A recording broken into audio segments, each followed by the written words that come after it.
When you look at earliest Christian art, you notice that there's no really representations of Jesus before about the year 200, apart from symbols. There's no representations of Jesus crucified before about the year 400. And you're not going to get Jesus rising from the dead before about 700. And if you wonder, what's slowing them down? Reasons given don't make much sense. Well, they didn't have enough money to do it. But come on, a parchment edition of Matthew, Mark, Luke, and John costs much more than something you can draw on a wall. So why does it take them so? Why is it until about the year 700 you don't get any representations of Jesus rising from the dead? The reason is because they have to know how you do it. How do you actually show somebody who's a human being and divine at the same time? How do you draw it? The Romans did it by showing the emperor nude, for example. And everyone understood what it meant. How do you do that with Jesus? How do you show the risen Jesus? So when you start getting images of Jesus, you're getting a profound theological package with it, because they have to know before they can do it, how do I draw the risen Lord? I can't just show him, walking around with a smile on his face or something, looking happy. How do I do it? How do I hold on to both the crucifixion and the resurrection? Well, if I show him, for example, with the wounds on his hands, as you do in Christian gospel, Christian mysticism, Christian art, well, that sort of holds it together. He's clearly crucified, but he's not on the cross. So, there's a huge difference between Western art iconography and Eastern art iconography, the Western tradition, Western and Eastern Christian traditions, in trying to show the resurrection. It's a profound difference. And I think we in the West have lost something profound in going our way. In the West, in the Western artistic tradition, Jesus is shown rising from the dead alone. He's coming out of the tomb, he's coming out of the sarcophagus, however it's shown. There may be soldiers at his feet or something, but he's coming up magnificent and alone. Some of the depictions, he is gorgeous. It's a little bit like an athlete coming out of the gym, all beautifully muscled. But he's coming out alone. That's the Western tradition. In the Eastern tradition, Jesus doesn't rise alone. The resurrection is never something just that happens to Jesus. Jesus is always rising with a whole crowd of people behind him. Who are they? Who are these people who are coming out? Now, they are behind Jesus. He's not just one of the crowd. He's leading them out. But it's never alone. So Western tradition, you have a kind of individual resurrection. Eastern tradition, Eastern Christian, Orthodox tradition, we would say today, but I'm talking now of the Eastern tradition even before that, Jesus rises at the head of, the phrase that's used is, them that slept. Who are these people? What's at stake here? Now, by the way, you still do get vestiges, traces, as it were, hanging on by its fingertips of that idea of what I'm going to call the communal resurrection from the Eastern tradition in the West. And in the West, we call it the harrowing of hell.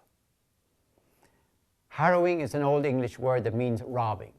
So it's the robbing of hell or Hades or Sheol.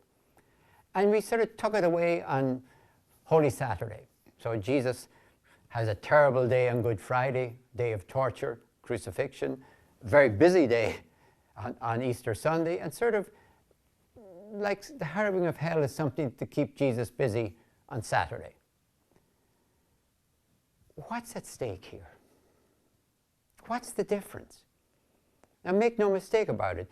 In the Eastern tradition, in the tradition of Eastern Christianity, they say their resurrection, he anastasis, above this communal resurrection. So what's at stake in it?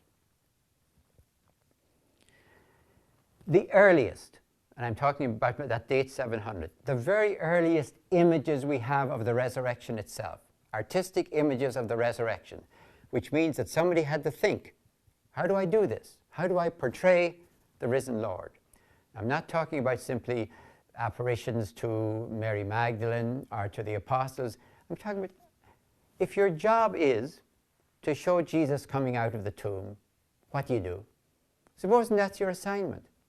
From the emperor, the new Christian emperor, you have to show me Jesus coming out of the tomb. What are you going to do? How do you tell people what it is? Let me focus on the East for a while. The West, we know. Jesus comes out of the tomb by himself. The East. I'm calling it the communal resurrection, not just the individual resurrection. Jesus is always shown coming out at the head of all the dead, the just, and the martyrs who have gone before him. And you suddenly realize this is terribly close to the Jewish tradition from which Christianity eventually sprang. Because they would say, come on, Jesus is not the first Jew who died on a Roman cross. He's certainly not the first Jewish martyr. How can you talk about Jesus rising all by himself? Did God just invent justice and it's all about the future? What about the huge backlog of injustice before Jesus? Don't tell me, they might say, about a God who is just for the future and starts with Jesus. What about the backlog? So when you look at the Eastern tradition, consistently, across hundreds of years, you can watch an image growing. The first stage of the image is what I'm going to call approaching. Jesus is shown, he's carrying the cross, usually, a symbolic cross, not a real big wooden cross. He's carrying the cross, you can see the wounds on his hands, and he's bending down like this to lead some people out of Sheol, out of Hades, out of hell, by whatever name. He's leaning down sort of tenderly. He's not just walking away. He's leading out and he's reaching out to touch them.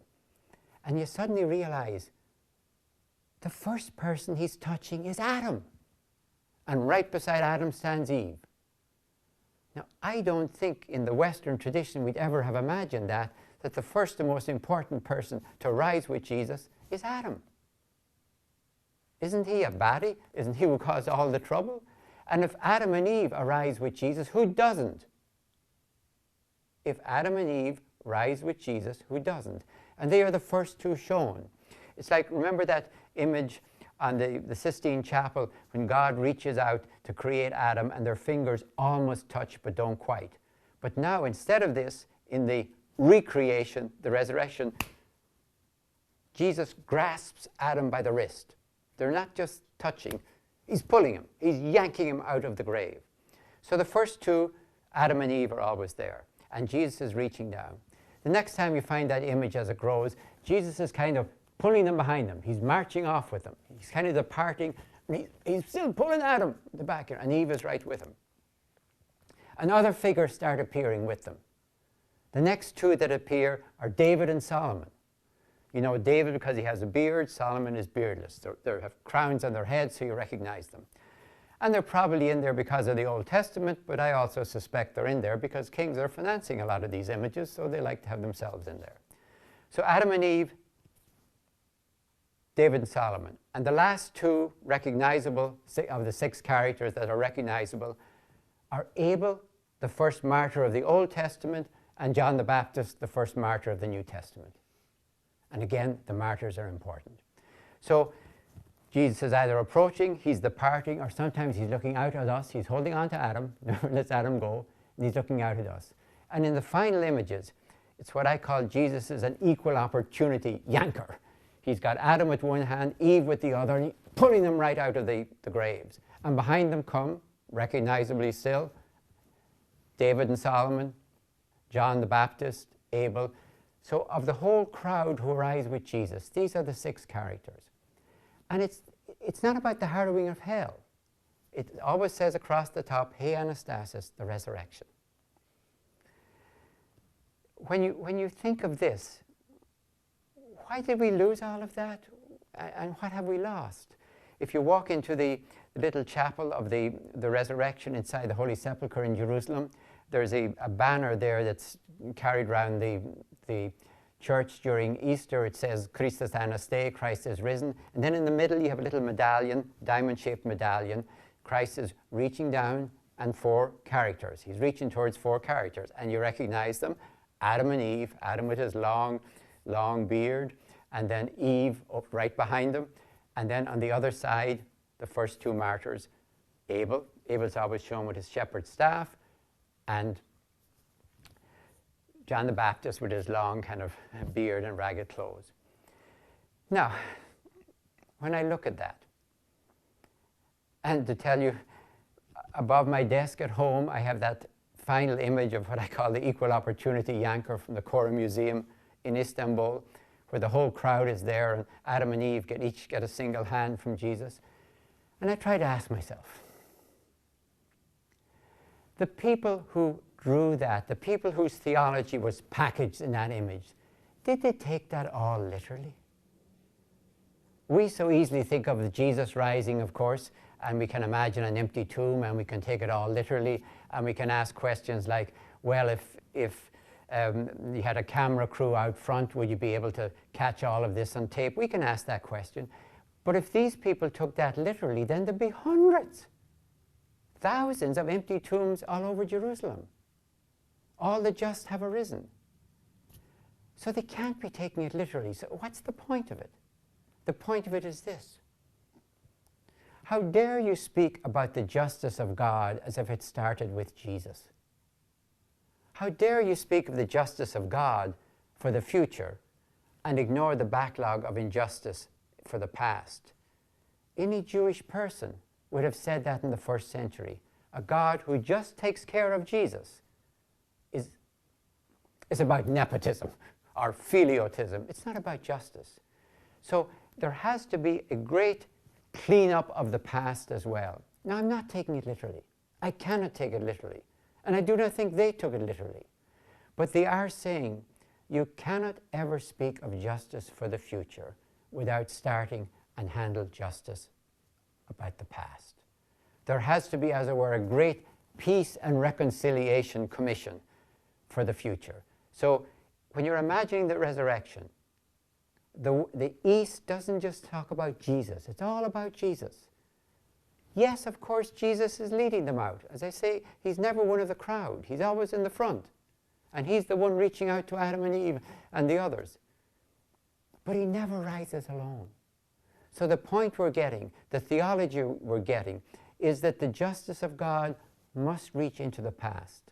And when we try to collaborate with the justice of God and make the earth a just place, then we have to admit at least that all those who have ever lived for justice in the past or died from injustice in the past, all of those who stood for nonviolence and died from it in the past, were right. That's what we must admit. We cannot simply talk about the future and ignore the past. The resurrection is about the great divine cleanup of the world, past, present, and future, but only again with our collaboration. It's never just about Jesus. It's always about the community of all of those who have lived for justice and died from injustice.